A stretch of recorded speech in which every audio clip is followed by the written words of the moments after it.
Praise. Amen. Sang pinagpalang umaga po sa bawat isa. God is good. And all the time. Amen. Alam naman po natin, parang bata pa lang, naririnig na po natin yung God is good. No? Sino po dito yung bata pa lang ay naririnig na po yung God is good? Kasi bakit mga kapatid? Nung unang panahon, hindi lamang ngayon, no? Kundi sa bawat araw ng buhay po natin, ang Diyos ay mabuti. Tinatanggap po ba natin yon? Dapat po natin tanggapin kasi bakit? Yun po yung totoo. Yun po yung nararapat. Kasi ang Diyos po ay mabuti sa lahat ng panahon. Di ba? Tignan mo yung katabi mo. Di ba? Napakaganda. Umihinga naman, di ba? Yung hininga pa lang ay makikita natin ang Diyos ay mabuti. Amen? Sabi mo sa iyong katabi, God is good. Ano sinabi niya? No? So, kamusta po yung araw po natin? Kamusta po yung gising po natin? Sino po dito yung pagkagising pa lang ng umaga ay ramdam na po niya yung presensya ng ating Diyos at excited siya? But parang yung asawa ko lang yung excited. Sino po dito yung alam niya sa puso niya, ano man yung mga bigatin niya sa mga nagdaang araw ng buhay niya, nagdaang araw ng linggong ito, alam niya, no, tong Sunday na ito, he will find or she will find rest. Sino po yun? Amen. Sige, palakpakan po natin ang ating Diyos. Katulad po nung Friday po, ay na-remind po tayong lahat na lahat tayo ay may mga bigatin sa buhay po natin. Maging kahapon po sa D-group po namin ay niremind po natin na at napakinggan po natin yung bawat isa, yung mga naging alalahanin, yung mga naging pangyayari po sa buhay po nila, yung mga past experiences po nila, na tunay na naging value yung pananampalataya nila. No? Na kung saan ay nagkaroon ng pag-aalinlangan, nagkaroon ng worries, nagkaroon ng doubt sa kanilang mga puso, sa kanilang mga isipan, na kung ano ba yung gagawin ng ating Diyos, kung ano ba yung ginagawa ng ating Diyos, kung kailan ako naglingkod, kung kailan ako mas napalapit kay Lord, bakit tila mas napalapit yung problema sa akin?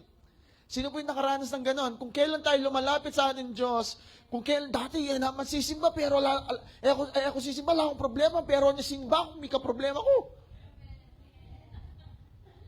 Ang dami nag-amen. Ibig sabihin, mga kapatid, the moment na nagsimba ka sa church, ibig sabihin, pinaparanas na sa iyo ng ating Diyos. No, yung anyang salita, kasi sabi niya, lahat tayo ay magdaranas ng paghihirap dito. So, ibig sabihin, mga kapatid, yung paghihirap, hindi basihan kung ikaw nagsisimba o hindi nagsisimba o nagsisimba. Makikita dito, no, yung sufferings, no, or your troubles, your battles is, no, ay expected dyan. Pero sabi ng ating Diyos, take heart. I have overcome the world. Ano sabi niya? Tumindig ka, manatili ka, huminto ka, pumanatag ka, sapagkat napagtagumpayan ko na ang mundo. Ano man yung problema mo, mga kapatid, isa-aside natin yung mga yan. Buong linggo tayong nakaharap sa mga hamon ng buhay, pero gusto ng ating Diyos na pagtiwalaan po natin siya. Umpisaan po natin yung linggo po natin, no? Umpisan po natin tong araw na ito na punong-puno tayo ng pagtitiwala sa ating Diyos dahil alam natin, sa bawat salitang ating mapapakinggan, magrerema ito sa ating mga puso. Kaya sabihin mo sa iyong katabi, humanda ka. Dahil para sa iyo tong mensaheng ito. Balikan me. Miyanda ka rin. Ayun, sa kamampangan, humanda ka din. Sabihan mo pa si Bayo, kaya tangkap nila. Humanda ka rin. Dahil para sa iyo rin ito. Amen? So sige po, tayo po lahat ay pwede pong tumayo at basahin po natin ang ating main verse sa umagang ito. No? Ito po ay na-inspire ako dun sa, supposedly ito po yung message ko sana sa second Sunday ng April. Pero since nagkaroon ng message si Sister Trixie nung Friday, parang gusto ko siyang ipagpatuloy at mas palawakin pa dahil naniniwala ko ito yung dapat po natin mapakinggan sa buhay po natin. Dahil ang lahat ng mga kapatiran ngayon, no, ito yung pwedeng danasin o dinadanas ngayon. No, sige po, pwede po natin basahin yung aklat po ng Mateo 6 verse 24 to 34. Sabay-sabay po natin itong basahin. Sabi niya, walang aliping makakapaglingkod sa dalawang Panginoon, sapagkat kapupuotan niya ang isa at iibigin ang ikalawa. Paglilingkuran ng tapat ang isa at hahamakin ang ikalawa. Hindi ninyo maaaring paglingkuran ng pareho ang Diyos at ang kayamanan. Next verse, kaya't sinasabi ko sa inyo, huwag kayong mabalisa tungkol sa inyong kakainin at sa inyong iinumin, upang kayo'y mabubuhay o kaya'y tungkol sa susuotin ng inyong katawan. Hindi ba't ang buhay ay higit na mahalaga kaysa pagkain at ang katawan kaysa damit? Masdan ninyo ang mga ibon, hindi sila nagtatanim ni umaaniman o kaya'y nagtitipon sa kamalig. Ngunit pinapakain sila ng inyong amang nasa langit. Hindi ba't higit kayong mahalaga kaysa sa mga ibon? Sino sa inyo ang makakapagpahaba ng kanyang buhay ng kahit isang oras sa pamamagitan ng pagkabalisa? At bakit kayo nababalisa tungkol sa pananamit? Isipin ninyo kung paano tumutubo ang mga bulaklak sa parang, hindi sila nagtatrabaho ni gumagawa ng damit. Ngunit sinasabi ko sa inyo, kahit si Solomon sa kanyang karangyaan ay hindi nakapagdamit ng singganda ng isa sa mga bulaklak na ito. Kung dinadamitan ng Diyos ang damo sa parang, nabuhay ngayon at kinabukasan ay iginagatong sa kalan, kayo pa kaya? Kailiit ng inyong pananampalataya sa Kanya. Sa English, sabi niya, oh, you little faith. No? So, kaya sabi niya, kaya't huwag kayong mag-alala na baka kayo'y kapusin sa pagkain, inumin o damit. Hindi ba't ang mga hentil ang nababahala tungkol sa mga bagay na ito? Alam ng inyong Ama na nasa langit na kailangan ninyo ang lahat ng ito. Ngunit higit sa lahat ay bigyang halaga ninyo ang kaharian ng Diyos at ang pamumuhay ng ayon sa kanyang kalooban at ibibigay niya sa inyo ang lahat ng mga bagay na ito. Kaya nga, huwag ninyong alalahanin ang bukas sapagkat ang bukas ang mag-aalala sa sarili niya. Sapat ang inyong mga suliranin sa bawat araw. Pinagpala po ang salita ng ating Diyos dahil po lahat ay imukot manalangin. Muli, Ama, sa aming mga nabasang salita mo, Panginoon, tunay, O God, may mga bagay ka nais po namin matutunan kami, Panginoon. Lord, kung sino o ano yung dapat po namin paglingkuran, Panginoon. Tunay nga, Panginoon, nire-remind mo ang bawat isa na hindi kami makakapaglingkod ng kasabay ang kayamanan at ang Diyos, Panginoon.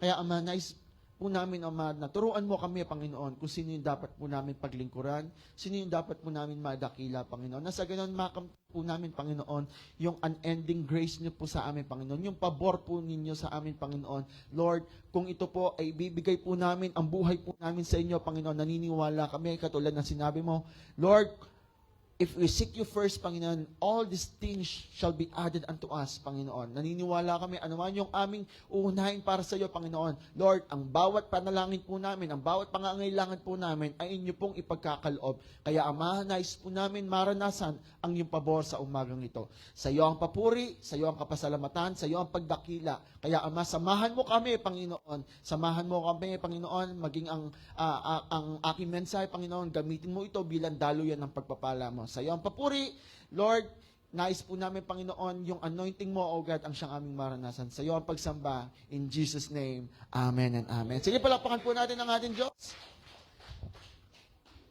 Ayan. Sino excited dito? Ako excited ako kasi parang napakabilis ng panahon. Natapos na natin yung first quarter ng taon, 'di ba? Papunta na tayo sa second quarter. Hanggang bukas na lang yung first quarter, 'di ba? Tapos second quarter. And then napansin niyo po napakabilis ng panahon ngayon. Pero di niyo namamalayan, yung buhay niyo ay parang naisip niyo parang napakabagal. Parang ito yung problema ko nung last year, pero bakit parang ngayon, yun pa din. So minsan nababagalan tayo kasi yun, iniisip po natin yung mga alalahanin po natin sa buhay po natin. Sa ating mga nabasa, mga kapatid, pinapakita dito na walang lingkod o walang alipin ang dapat makapaglingkod ng sabay. We cannot serve two masters at the same time. Hindi po natin kayang ipagsabay yung paglilingkod po natin sa ating Diyos. Lahat po tayo ay nag-worry. Lahat po tayo ay, sino po dito yung nakaranas ng pagkabahala sa buhay po niya? Oh, praise God. Ako lang. Ako lang yung nakaranas. Sana, Sino po dito yung nakaranas ng pagkabahala sa kanyang buhay? Lahat tayo nabahala. Dumating yung pagkakataon na nabalisa tayo. Dumating yung pagkakataon na natakot tayo. Dumating yung pagkakataon na tila ba ay parang di mo alam kung ano yung ginagawa ng ating Diyos sa atin. Katulad ng sinabi ko kanina, kung kailan ako lumapit sa church, bakit ba parang mas nagkaroon ako ng problema? Na dati hindi naman ako nag-a-attend, pero ngayon bakit ang dami ko ng problema? Kaya nga, ang daming mga nahihila ngayon ng kalaban na bumalik ulit sa dati nilang buhay. Kasi bakit? Kasi dati, hindi naman ako nag-church. Parang mas maganda pa nga buhay ko kasama ko nga yung barkada ko Mas madami pa nga akong kinikita nung panahon na hindi ako nag-church. Pero ngayon, pati Sunday, nakukuha na. Sayang yung benta, sayang yung kikitain. No? Pero mga kapatid, yun po yung udyok ng kalaban na kung saan dapat po nating harapin ito. At isa sa mga dahilan kung bakit tayo nababalisa, kung bakit tayo nababahala sa buhay po natin, it is because of the love of money. Totoo po yun. Masakit man, pero yun yung katotohanan. Kaya nga, kung babalikan po natin yung verse 24, sabi niya,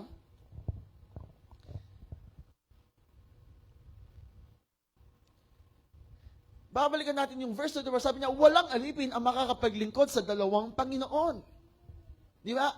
Sa mundo po natin ngayon, ang nangyayari, may dalawa tayong Panginoon. Maraming mga Panginoon na naglipa na ngayon.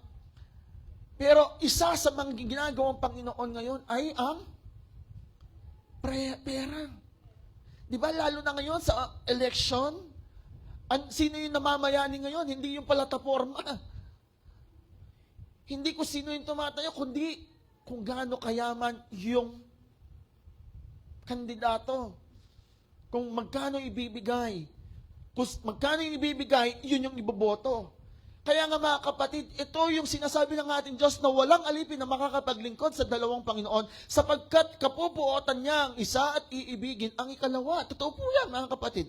Marami na pong kakilala na minsan na naging Kristiyano, pero nung time na masyado na madami yung kinikita nila, masyado na maraming blessings, na-enjoy na lang nila yung blessings, na pag-iwanan na lang yung taong nag-bless sa kanila.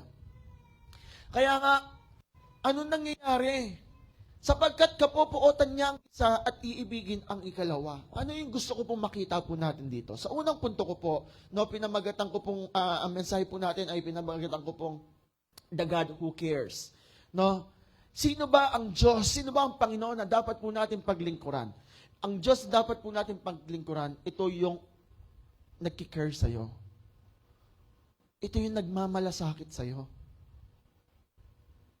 Kaya nga, the God who cares. So, ang unang punto ko po na gusto ko po makita po natin, you cannot serve both God and money. Hindi po natin pwedeng paglingkuran ng sabay ang Diyos at ang kayamanan. Kasi bakit? Isa sa mga dahilan kung bakit nababalisa yung mga tao ngayon ay kawalan ng pera. Di ba? Kawalan ng financial. Problema sa financial.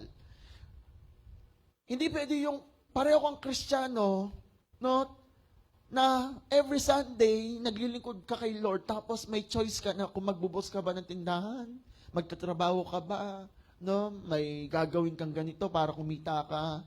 Hindi mo masasabi na pareho mong magagawa yan. Kasi malinaw na sinasabi po sa verse 24 na magiging kapupuotan mo yung isa o yung iba, yung isa ay iibigin mo. Kaya nga mga kapatid, kung titignan po natin, there's a battle between God and money. Because we cannot serve God and money at the same time. No, wino-warningan tayo ng ating Diyos na hindi tayo pwede makapaglingkod sa dalawang masters between God and money. Kailangan nating piliin. Kailangan natin pumili kung alin yung dapat po natin pinipili. Yung pera, oo, makakapagpasaya sa atin yan. Minsan nga, yung pera nakakapagpagaling daw. Di ba? Sino naniniwala doon? Yung pera daw ay nakakapagpagaling. Di ba nag-trending yung yung may lagnat yung asawa. Tapos, nung binigyan ng tubig, binigyan ng gamot, hindi talaga gumagaling. No? Talaga latang-lata yung katawan niya, humiga siya. Pero nung dumating yung muling pagdating ng kanyang asawa, bumunot, may dala-dalang 10,000. Nanaburi mo, John. Ikinawa ng pera. Ay, bisa ko yatang mag-ramen. Bisa ko yatang mag-milk tea. Bisa ko siya mag-shopping. So, nawala yung sakit. Gumaling. Kaya nga yung pera, kung titignan po natin, nakakapagpagaling na rin ngayon. Diba? Sabi nila nga, ay, laughter is the best medicine. Ay, hindi po, pastor, mas nakakapagpagaling yung pera. Nakakapagpasaya yung pera. Diba? Pansinin mo, imbitahin mo yan sa church. Makinig tayo sa salita ng ating Diyos. Ang ibibigay sa iyo, salita ng ating Diyos. Tanganguya yan. Pero imbitahin mo, punta tayo sa court, parating si mayor, may daladalang pera, magbibigay daw ng tig 1,000. Ha, talaga? Tang oras. Talagang papalakpak niya po. Ne? Isusuot pa yung talagang paboritong color nila, no? Mga kapatid, ito yung sinasabi. Ito yung sinasabi na sa panahong ngayon, ang pera yung tinitignan nilang Diyos ngayon. Which is maling-mali po mga kapatid. In verse 16, in Luke 16 verse 16, kung ito po yung nasulat sa Mateos, naisulat din po ito ni Luke, ni Dr. Luke, no, na inulit pa na dito na walang alipin maaari maglingkod sa dalawang Panginoon sapagkat kamumuhian niya ang isa at iibigin ang ikalawa. Kaya nga, di ba, kung sino, yung iba, naniniwala ako dito sa Church of the Most High God, walang ganito. No? Ganito yun eh. Parang example lang yan. Sunday. Ngayon, alam mo sa sarili mo na mag-church ka. Alam mo sa sarili mo na maglilingkod ka kay Lord, magsiserve ka kay Lord, makikinig ka. Tapos may biglang tumawag. Oy bro, oh, Tatay Rigor. Sabi niya ganyan, kunwari lang tatay ha. Tatay Rigor, sabi niya, nasa bahay ka ba? May pinadala kasing sa akin na isang kontrata. Ngayon, gusto niya ikaw yung kumuha. Magkano ba yung offer? 1,000,000. Pero kailangan, 8:30, magkita tayo. Kaso 8:30 yung church. Ngayon, sabi niya, it's yan, take it or leave it yan. Kapag hindi tayo nag-meet ng 8:30, ibibigay na sa iba yung kontrata. So, Viva decided Tatay Regar kanini. 8:30 in church. Utang kayo sa melit kung mamaramdam niya pa yung pastorahan. Sige. Next Sunday na mo. Kunin ko na yung kontrata. Sayang yun, 1,000,000 yun eh. Marami pa naman Sunday, pero yung 1,000,000, minsan lang darating. Madalit salita, saan pumunta si Tatay Rigor? Pumirma ng kontrata. Tapos, dumating yung pagkakataon sa araw ng bukas, ito palang kontratang pingwana, scam yun. Ang kailangan, magbigay muna ng down payment si Tatay Rigor o bumili ng materyales. Bumili siya. Para lang makuha yung kontrata na yon. Pumirma na siya. Pero sa ilang araw na sumunod, yung kontrata na yon biglang naglaho. So in short, nasayang. So, darating sa buhay po natin na kailangan natin pumili, mga kapatid. Hindi natin pwedeng ipagsabay yung paglilingkod po natin. Kasi bakit? Tinanggap yung 1,000,000 kasi bakit? Nakikita mo na, ay, babago itong buhay ko. Makakapagdagdag ito sa pagpapaaral ng aking mga anak. 1,000,000, makakabili na ako ng sasakyan. 1,000,000, makakabili na ako ng ganito. Pero yung Sunday, magbibigay pa ako. Mag-offering ko pa. Mabawasan ko. Pero itong 1,000,000 na to daragdag sa akin. Pero naging kabawasan sa ating Diyos. Minsan yun yung iniisip natin, kung ano yung maidadagdag sa atin. Hindi natin nakikita kung ano yung magiging mawawala sa atin. Nawala yung faith po natin sa ating Diyos. Nakala po natin, dahil masyado tayo nakadepende sa yaman, masyado tayo nakadepende sa mga treasures po natin, mga kapatid, nakakalimutan natin kung ano yung dapat po natin tayuan. Kaya nga, there's a battle between God and money. Kasi sabi sa Luke 12:34, sabi niya, for your treasure is, there your heart will be also. Sabi niya, sapagkat kung nasaan ang inyong kayamanan, ay naroon din ang iyong puso. Kapag sinabing kayamanan kasi, ito yung mga isang bagay na tinitreasure po natin. Kapag sinabing tinitreasure, pinapahalagahan. Di ba? Kasi mahalaga. Ngayon, kung sino yung mahalaga sa'yo, nandun yung puso mo. Ngayon, ano yung mahalaga para sa'yo? Mahalaga ba na may kikitain ka every Sunday? Mahalaga ba na may kikita ka? No?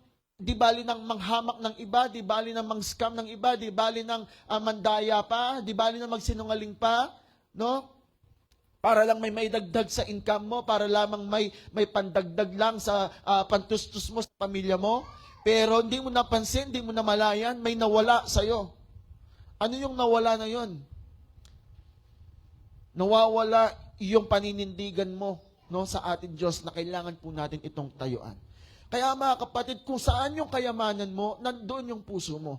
Ngayon, sino po ang kayamanan po natin? Ano po yung kayamanan po natin? Kung ang Diyos ang kayamanan po natin, nandun po, nasa puso po natin ng ating Diyos. Pero kung yung puso po natin ay nasa kayamanan, mga kapatid, nandun din po ang puso po natin. Kaya maging maingat tayo sa mga nangyari ngayon. Maging maingat tayo sa mga bagay na dumarating sa atin. Huwag lang po natin isipin ano yung maidadagdag sa atin. Isipin po natin kung ano yung mawawala para sa ating Diyos. Kaya nga, money is not evil. We all need money. Kailangan po natin yung pera. Sino po dito ang hindi kailangan ng pera? Lahat tayo kailangan ng pera. Pero ito po yung paalala po sa unang Timoteo 6 verse 10. Tingnan po natin yung 1 Timothy chapter 6 verse 10. Sabi niya, sapagkat ang pag-ibig sa salapi, no, the love of money. We all need money. Kailangan po natin ng pera. Ako, kailangan ng pera. Pero sabi niya, sapagkat ang pag-ibig sa salapi ay ugat ng lahat ng kasamaan. So, money is not evil. Money is not a sin. But, ano yung sinasabi niya dito? Tingnan po natin yung sa English, kung may papakita po natin sa English.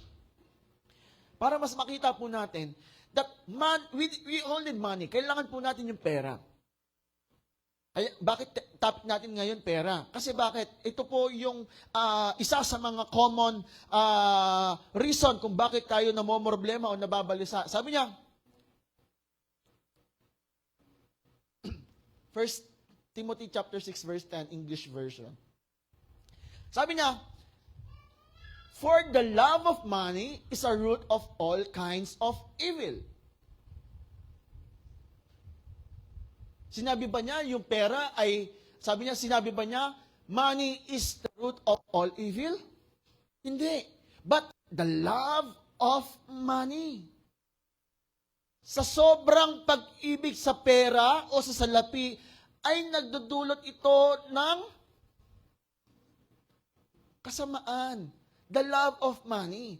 Kaya nga, ito yung nagiging problema. Kaya nga, ang daming na mga nababalisa, ang daming namomroblema, ang daming mga nababahala sa kanilang mga buhay, ang daming mga nag-aalala. Kasi bakit? Because of the love of money.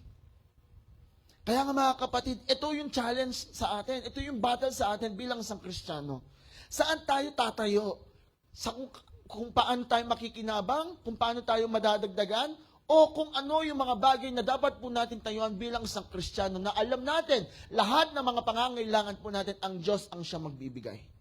Mga kapatid, sino ang Diyos? Sino ang Panginoon na dapat po natin pagkukuran? The God who cares. Yung pera, ibibigay sa'yo, papasayin ka, pero wala naman pakialam yung pera. No, yung pera may tao kinokontrol. Nakokontrol tayo ng pera. Which is mali dapat. Tayo dapat ang nagko-control sa pera. At a right management, a money management, yun po yung dapat po natin tingnan. Katulad na sinasabi ko, we all need money. Pero kung labis-labis na yung pagmamahal mo sa pera, pera. Ano yung problema mo? Pera. Ano yung problema mo? Financial. Ano yung problema mo? Wala akong pangganyan. Ano yung problema mo? Walang laman yung wallet ko. So, kung bukang bibig mo ganun mga kapatid, magiging maingat po tayo. Ano yung sinasabi ng ating Diyos? For the love of money is a root of all kinds of evil. Kaya nga ang daming mga nadidisgrasya, ang daming napapahamak dahil sa labis-labis na pag-ibig sa salapi. Mga kapatid, every Sunday, every day ng buhay po natin, kailangan po natin piliin. Piliin po natin kung ano yung nararapat. At sino yung mas makakapagbigay ng tunay na malasakit sa atin. No? Hindi yung tao yung makakapagbigay ng malasakit sa atin. No? 'Di ba naririnig natin ngayon? Ako kahit wala ako sa conception pero naririnig ko sa social media, no? Ako yung may malasakit. Ako yung ating lugod at malasakit. So lahat sila may pag-ibig at malasakit. Pero kailan? Tuwing kailan lang? Pero ang Diyos, ang tunay na may pag-ibig at malasakit sa iyo. Hindi mo lang napapansin kasi masyado tayong nakatuon sa ating mga pangangailangan. Kaya nga mga kapatid, sa pangalawang punto ko po, ano yung gusto kong makita, anong gusto makita ng ating Diyos sa atin? Sa atin, sabi niya, worrying doesn't solve anything. Yung pagkabahala po, yung pag-aalala, walang maipapakitang maganda sa atin yan. Walang maidudulot na maganda sa atin yan. Ano ba yung mga alalahanin po natin sa buhay po natin?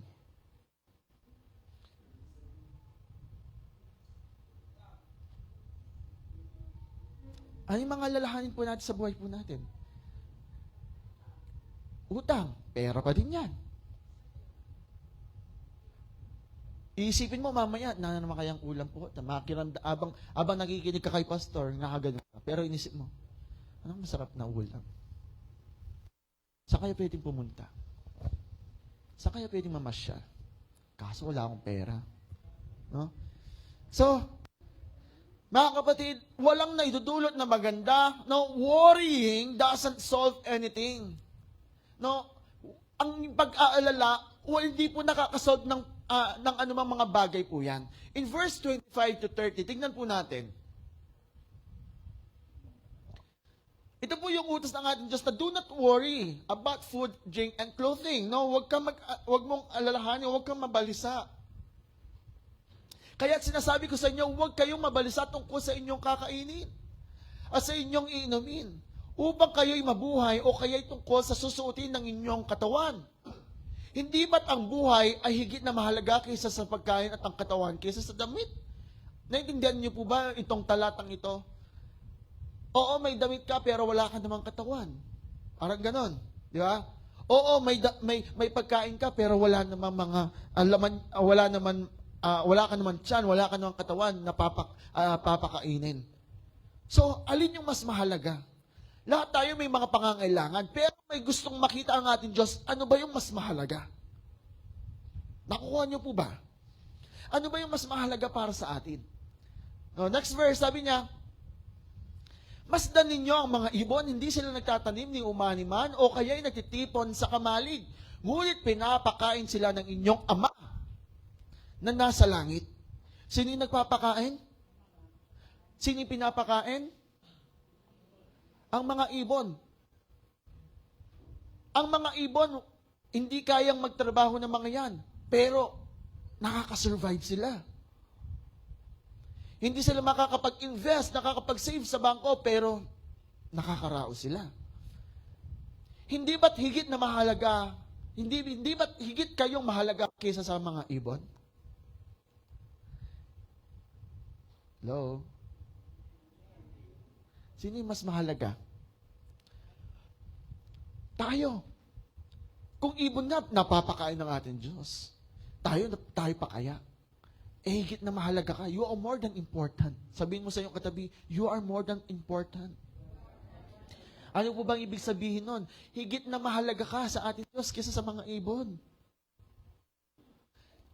Tayo po, tinawag tayo ng ating Diyos bilang mga anak niya. Tayo po, tinawag ng ating Diyos bilang mga tagapagmana niya. Tayo po, tinawag tayo ng ating Diyos bilang mga kaibigan po niya. Kaya nga, sa lahat ng mga nilikha ng ating Diyos, tayo yung pinaka-importante. Ngayon, ano man yung mga kabalisaan mo, ano man yung mga worries mo, mga kapatid, kung yung ibon nga na po-provide yung pangangailangan ng ating Ama na nasa langit, tayo pa kaya mga anak niya, tayo pa kayang mga ama, tayo pa kayang mga yung mga tagapagmana niya.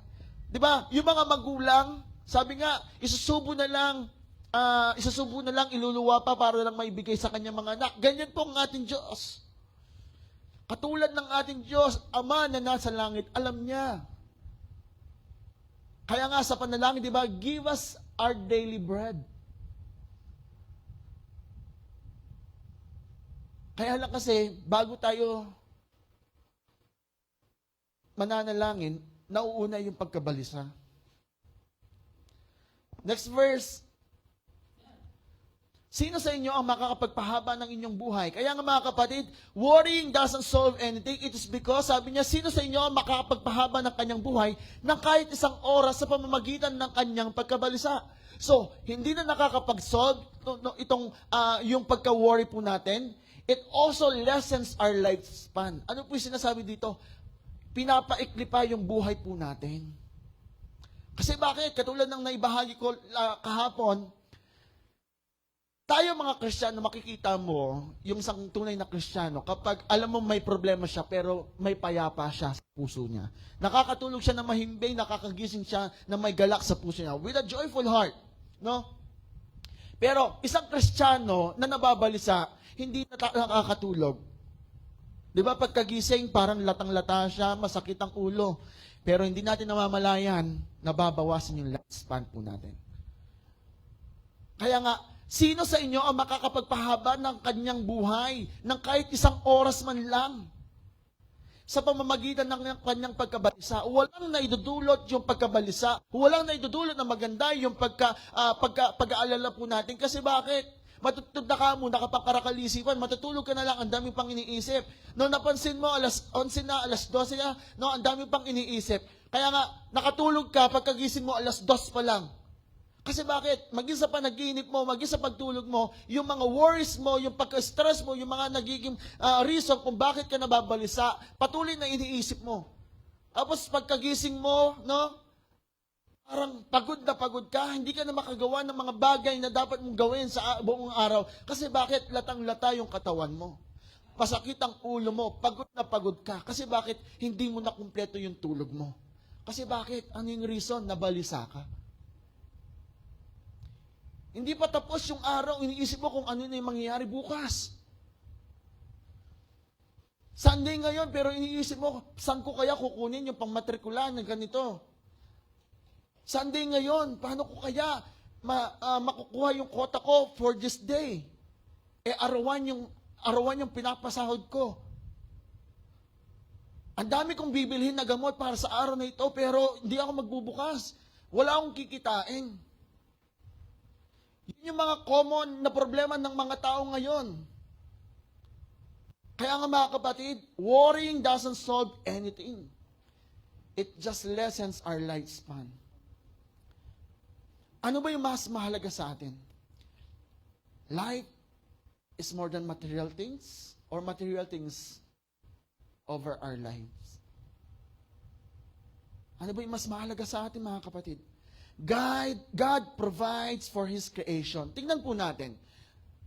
Sa Genesis, di ba? Ano yung unang nilikha ng ating Diyos?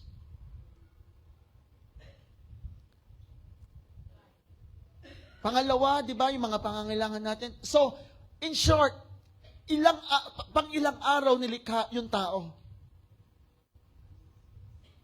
Hello? Pangwalo. Pang ilang araw nilikha?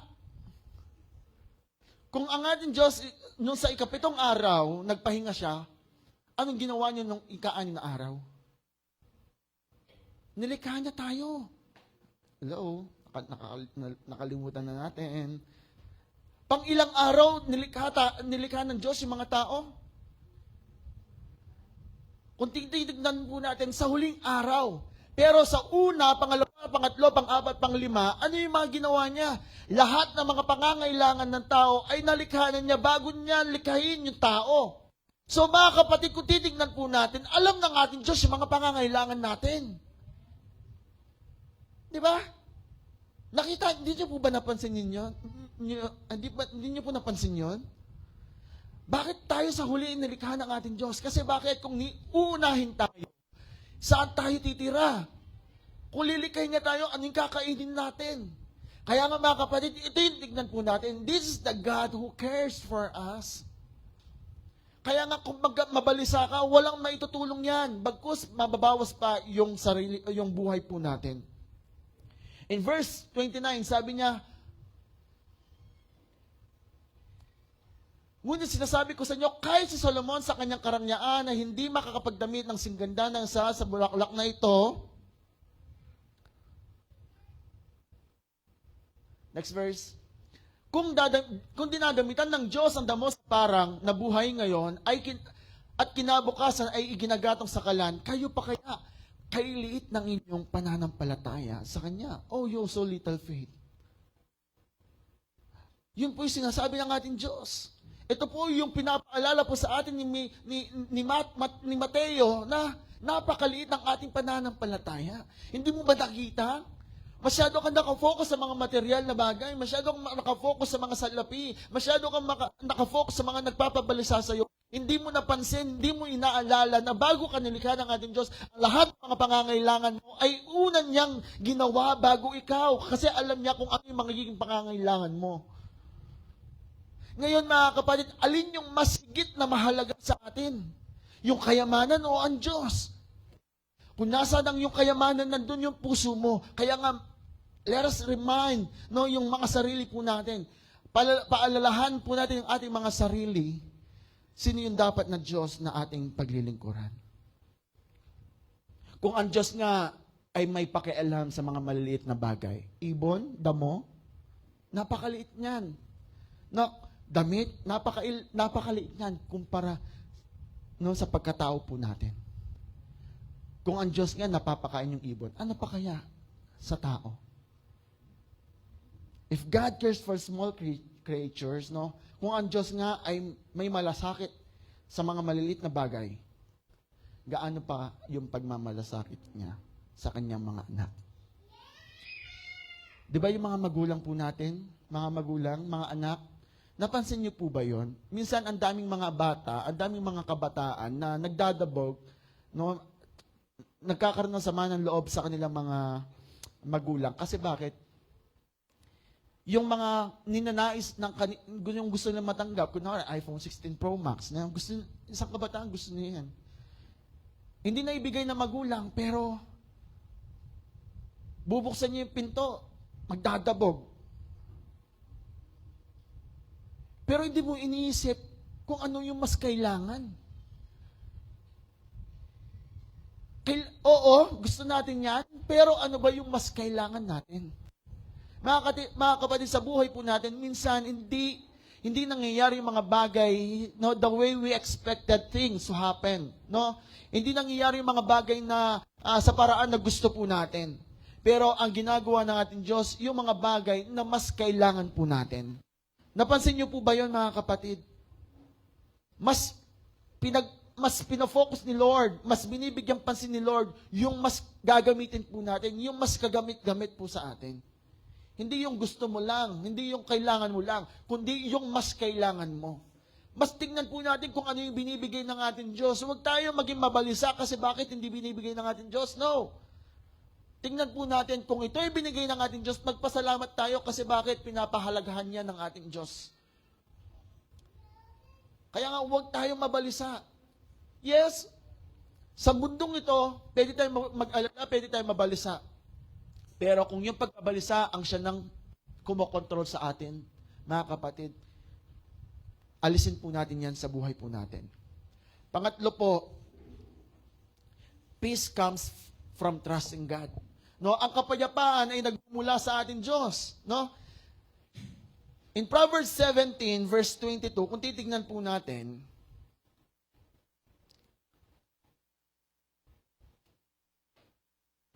worry kills us, but a joyful heart is a good medicine. Ito yung sabi niya, ang pagkamasayain ay mabuti sa katawan at ang malungkot ay unti-unting namamatay. Hello?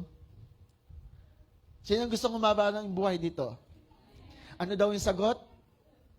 Ang pagkamasayahin ay mabuti sa katawan. Kaya nga, di ba, sabi ko nung kahapon, laughter is the best medicine. Bagamat, yun yung konteksto ng mundo. Pero, there's a related verse, connected verse na sinasabi dito. Ang pagkamasayahin ay mabuti sa katawan at ang malungkot ay unti-unting namamatay. Sino yung nag-aalala dito pero masaya siya? Ala akong kanan bukas. Ay, wala akong pamayad due date ko bukas. Walang ganon. Di ba? Pag nalungkot tayo, pag nag-aalala tayo, pag na-worry tayo, di ba? Sabi niya, pangananay naman kaya yung gagawin, pamahid na naman kuryente. Saan ko na naman kaya kukunin yung pambahid ko ng ganyan? Ay, gagraduate yung anak ko, gagraduate si ganyan, kailangan nang pambili ng ganyan. Kailangan. Wala po yung ganon na, kaya ko na rin pangasahin. Saan ko kaya kukunin yung foundation? Saan ko kaya ko... Wala kang kaganon. Nababalisa ka, at the same time, nalulungkot ka. Kaya nga, worries doesn't solve anything. Di ba? It kills us. Eh di sinasabi, na dapat po natin tingnan mga kapatid, kung alam mo na nasasatisfy ka sa gusto ng ating Diyos, meron tayong joyful heart, masayahing puso. Dahil bakit? Ano yung naidudulot niya? No? A peace that comes from trusting God. No, ito yung may dudulot ng pagtitiwala natin sa ating Diyos. Ang masayahin ay mabuti sa katawan at ang malungkot ay unti-unting namamatay. Church, gusto niyo po bang umaba ang buhay po natin? Tignan mo yung katabi mo. Ngiti naman dyan. Come on. Smile naman dyan. Diba? Nadagdagan yung buhay po natin. Diba? God is good. All the time. Pangatlo po, let God handle your worries.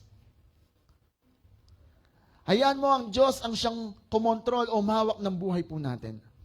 Humble yourself before God, no? Ang pagkabalisa ay madalas na dumarating sa atin at madalas kinokontrol tayo. Let God handle your problems. Let God handle your worries. In 1 Peter chapter 5 verse 6 to 7. Sabi niya, kaya nga pasakop kayo sa kapangyarihan ng Diyos, dadakilain niya kayo pagdating ng takdang panahon. Kung titignan po natin mga kapatid, lahat ng mga pangangailangan po natin, lahat ng mga bagay na inaasam po natin, ay kayang ibigay yan ng ating Diyos.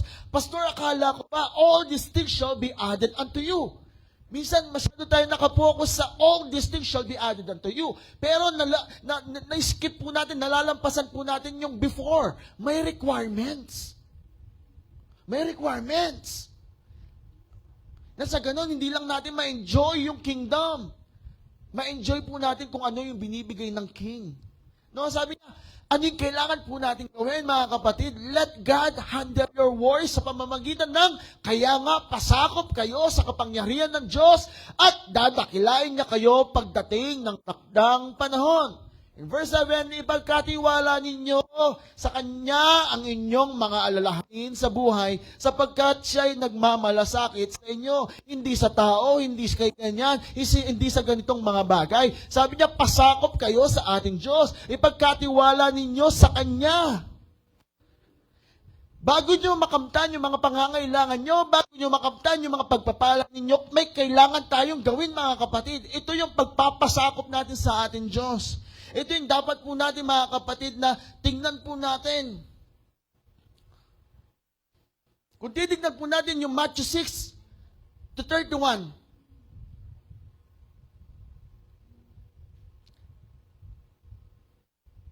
may mga requirements pala.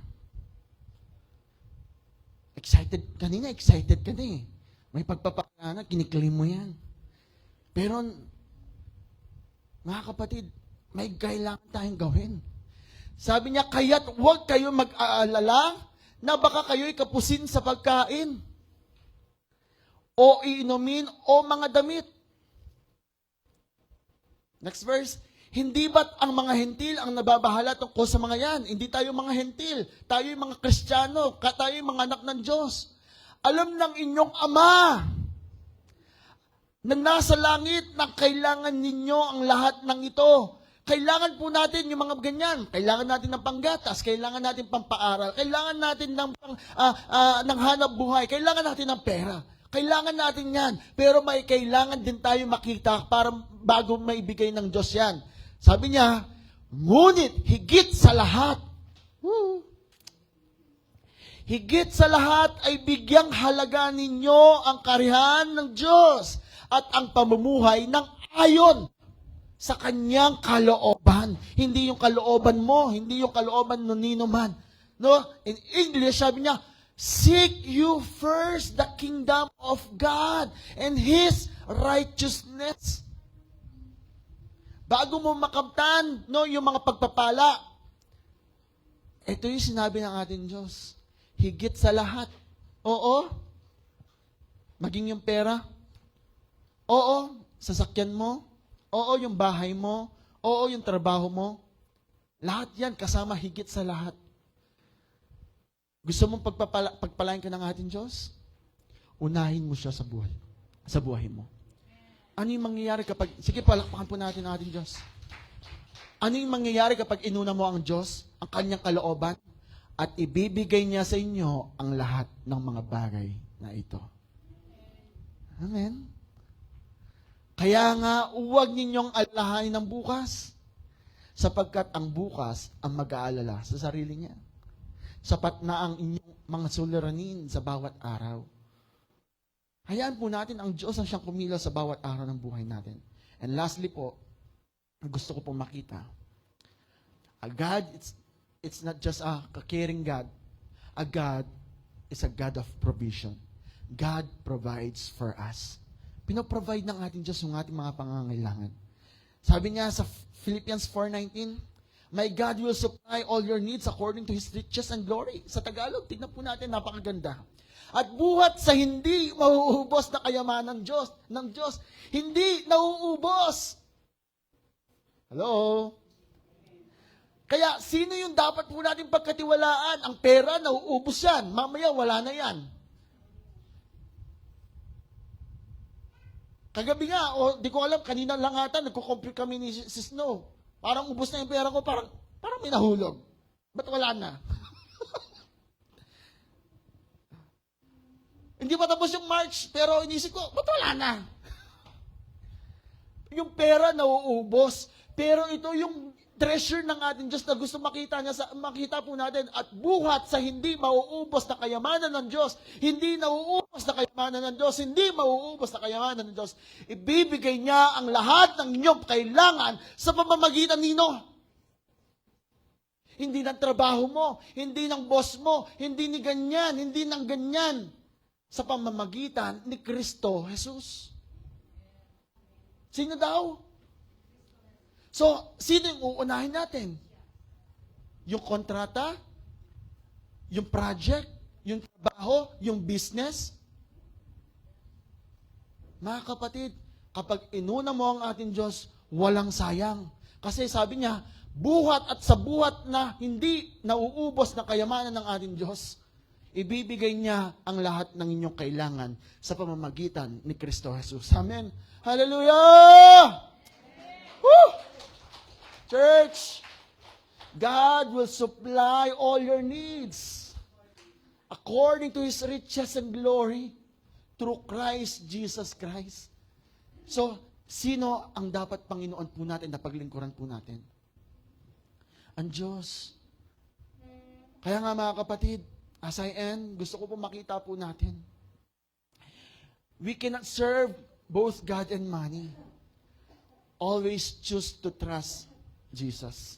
Always to choose trust our Master. Not the money, but our Master. Worry doesn't solve anything. Alam ng Diyos yung mga pangangailangan mo. Pangatlo, seek God's kingdom first, and He will take care of you. Napakasarap. May Diyos na nagmamalasakit sa iyo. May Diyos na umaantabay sa iyo. Believe in God's provision. He will supply all your needs. Ano po yung huli kong sinasabi? Laman, do you feel worried? Nag-aalala ka ba? Tanungin mo nga yung katabi mo. Nag-aalala ka ba, kapatid? Ito yung sagot ng ating Diyos. Let God take over. Hayaan mo ang Diyos ang siyang umako niyan. Sagot ka ng Diyos. Woo! Sagot ka ng Diyos. Sabihin mo sa iyong katabi, sagot tayo ng Diyos. Magtiwala ka lang sa Kanya. Mga kapatid, nawa sa mensahe po natin, magamit po natin ito sa buhay po natin. Sa araw ng bukas, may kakaharapin na naman tayo. Mamaya nga, paglabas po natin, mga kailangan po nating isipin. Church, ano ba yung mahigit na mahalaga? Kung nasan yung puso mo, yun yung pinapahalagahan mo. Pahalagahan mo ang ating Diyos na sa ganun, anuman yung mga pangangailangan mo, buhat sa hindi nauubos na kayamanan ng ating Diyos, kayang ipagkaloob yan, no, sa pamamagitan ni Kristo Jesus. It is because our God provides. Our God take cares of you. Pinagmamalasakitan ka ng Diyos. Palakpakan po natin ang ating Diyos. Pwede po ba tayong tumayo? Tanggapin po natin ang salita ng ating Diyos. Salamat, Ama, sa iyong mga salita. Salamat, may kapanatagan kami, may kapayapaan kami na alam po namin, Panginoon, na Ikaw ang Diyos na magpo-provide na lahat ng aming mga pangangailangan. Ama, nais po namin, O God, maisuko ang lahat ng aming mga alalahanin. Nais po namin, Panginoon, O God, alalahanin ka higit sa aming mga pangamba, higit sa aming mga alalahanin, Panginoon. Dahil naniniwala kami na kailanman hindi mauubos, Panginoon, ang iyong mga kayamanan na kayang ibigay niyo po sa amin. Ama, sa pamamagitan ni Kristo Jesus, naniniwala kami kung siya'y uunahin po namin higit sa lahat ng mga bagay, Ama, ang lahat ng aming mga pangangailangan ay inyo pong ibibigay. Salamat ngayon pa lamang, Panginoon, ay amin na pong itong tinatanggap. Dahil alam namin na, O God, hindi kami nagkamali na pumunta at dumako sa lugarang ito. Dahil alam namin, Panginoon, may Diyos na nagmamalasakit sa amin. We cast all our anxieties, we cast all our cares for you, O God. We cast all our worries to you, Panginoon. Dahil alam namin, Panginoon, He cares for us. Pinagmamalasakitan mo kami. Kaya, Ama, bawat isa, naniniwala ako sa bawat pangangailangan po nila, Panginoon. Hindi sila, Lord, mababalisa, bagkus, magtitiwala sila dahil may Diyos na kaya mag-provide ng lahat ng mga pangangailangan po namin. Ito po yung tinatanggap po namin. Ito po yung inaako po namin. Sa pangalan ni Jesus, Amen and Amen. God bless po, mga kapatid.